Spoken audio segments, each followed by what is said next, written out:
Olá! Hoje eu quero lembrá-los a respeito da força dos ácidos. Como que os ácidos se classificam quanto à força? Mas também é necessário que vocês entendam o que é uma substância forte. Uma substância forte é aquela que se ioniza muito, ou seja, que conduz bem a corrente elétrica, que quando em solução produz muitos íons. Então, na verdade, no laboratório, para medirmos a força de uma substância, nós analisamos o grau de ionização, que é esse alfa que eu coloquei aí na lousa para vocês. O que é o grau de ionização? É a razão, olha a matemática aí de novo, gente, é a razão entre o número de mols que se ionizam para o número de mols que foram dissolvidos. Por exemplo, coloquei 100 mols de um ácido em solução aquosa. 60 mols se ionizaram. Então, foi 60 de 100, ou seja, 60%. Tá? Fazemos essa razão, escrevemos essa razão numa fração de denominador 100, que é a porcentagem, e aí, a partir da observação desse número, eu faço a classificação. Quando o meu alfa está entre 0 e 5%, dizemos que o nosso ácido é fraco. Quando está entre 5 e 50%, dizemos que ele é semiforte ou moderado, que é a mesma coisa. E quando é maior que 50%, dizemos que ele é forte. Essa classificação quanto ao alfa, eu também posso fazer para as bases, tá? E nós temos a mesma escala, certo? Bom, mas no caso dos ácidos, e se eu não tiver nenhum dado que me leve ao grau de ionização, ou se o grau de ionização não for dado? Porque às vezes vocês têm os dados para calcular. Às vezes você já tem o grau de ionização pronto, fornecido a você. E se você não tiver nada? Então nós temos que saber regras.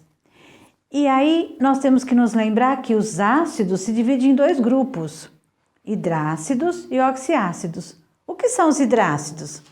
Ácidos que não apresentam o oxigênio. Oxiácidos apresentam o oxigênio em sua molécula. Então, primeiro vamos falar nos hidrácidos. Hidrácidos temos que decorar mesmo, tá, gente? Ó, quem são os hidrácidos fortes? HCl, HBr e HI, que não é difícil de decorar, porque cloro, bromo e iodo são elementos seguidos no grupo 17, não é? Fui, claro, bravo, inteligente e astuto. Então, cloro, bromo e iodo, seguidinho.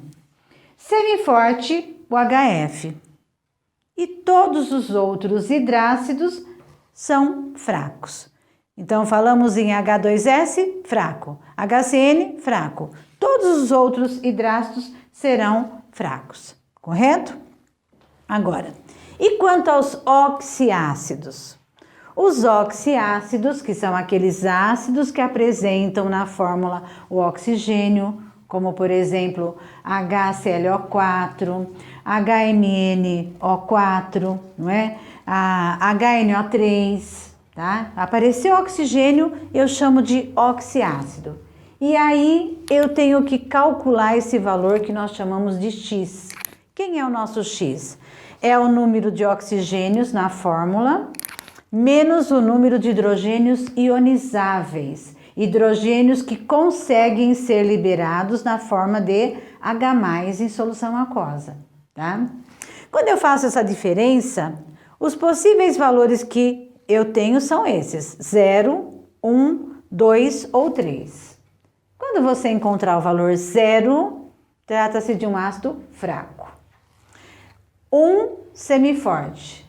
2 é um ácido forte. E 3, ácido muito forte, ou que talvez teu professor também chame de fortíssimo, tá? Então, vamos fazer uns exemplos para a gente aprender a usar? Ó, H2SO4 é ácido sulfúrico. Quem é o X aqui? É o número de oxigênios, que é 4, menos o número de hidrogênios ionizáveis, que é 2. Normalmente, o número de hidrogênios ionizáveis é o número de hidrogênios que a fórmula traz, tá? Vocês só vão precisar ficar espertos nessas exceções aqui, ó.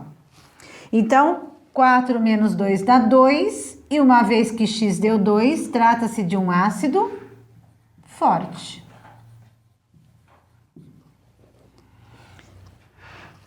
HClO é o ácido hipocloroso. Quem vai ser o nosso X? O número de oxigênios, que é 1, menos o número de hidrogênios ionizáveis, que também é 1. 1 menos 1, 0. Se deu 0, estamos diante de um ácido fraco. Conduz mal corrente elétrica, não é? Ácido fosfórico. Quem é meu X? É o número de oxigênios, que é 4, menos o número de hidrogênios ionizáveis, que é 3. Essa diferença deu 1. E se a diferença deu 1, trata-se de um ácido semi-forte.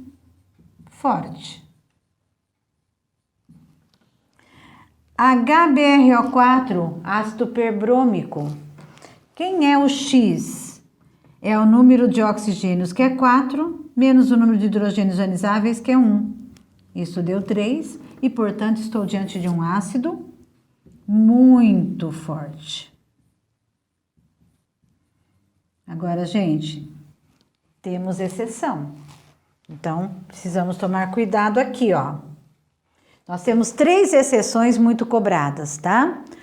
H2CO3, que é o ácido carbônico, H3PO3, que é o ácido fosforoso, e H3PO2, que é o ácido hipofosforoso. Se eu calcular o X aqui no ácido carbônico, H2CO3, eu vou ter 3 menos 2, que vai dar 1. E ele deveria ser um ácido semi-forte, mas não é. Ele é um ácido fraco. E por que ele é fraco? Porque ele é um ácido extremamente instável. Ele, ao invés de se ionizar, ele prefere se decompor em CO2 e água, tá? Então, por esse motivo, ele forma poucos H+, e por isso, trata-se de um ácido fraco. Fiquem atentos que esse ácido aparece e muito, tá? Vocês já devem ter visto o quanto ele aparece nos exercícios. Então, preciso ficar esperta com ele, tá? H3PO3. Quem vai ser o X? O X vai ser 3 menos. E olha, por que que o H3PO3 é exceção? Porque embora ele tenha 3 hidrogênios, apenas 2 são ionizáveis, apenas 2 conseguem ser liberados na forma de H+. Então, aqui é um caso em que eu não vou pegar o total de hidrogênios da fórmula, só 2 são ionizáveis. Isso vai dar 1, e por isso trata-se de um ácido semi-forte. E no caso do H3PO2, o meu X vai ser 2 menos. Embora o ácido hipofosforoso tenha 3 hidrogênios, apenas 1 aqui é ionizável. Apenas 1 consegue ser liberado na forma de H+. Então, eu vou fazer 2 menos 1, que também vai dar 1, e também se trata de um ácido semi-forte. Então, se eu sou vocês, eu já guardaria que os 3 ácidos vindos do fósforo, fosfórico, fosforoso e hipofosforoso, todos eles são semifortes, não é, gente? Todos, né? Este por regra e os outros 2 por exceção. Ficou bem claro? Força dos ácidos, assunto muito importante. Usamos em vários tópicos da química, então precisamos saber na ponta da língua. Treinem aí. Até outra vez.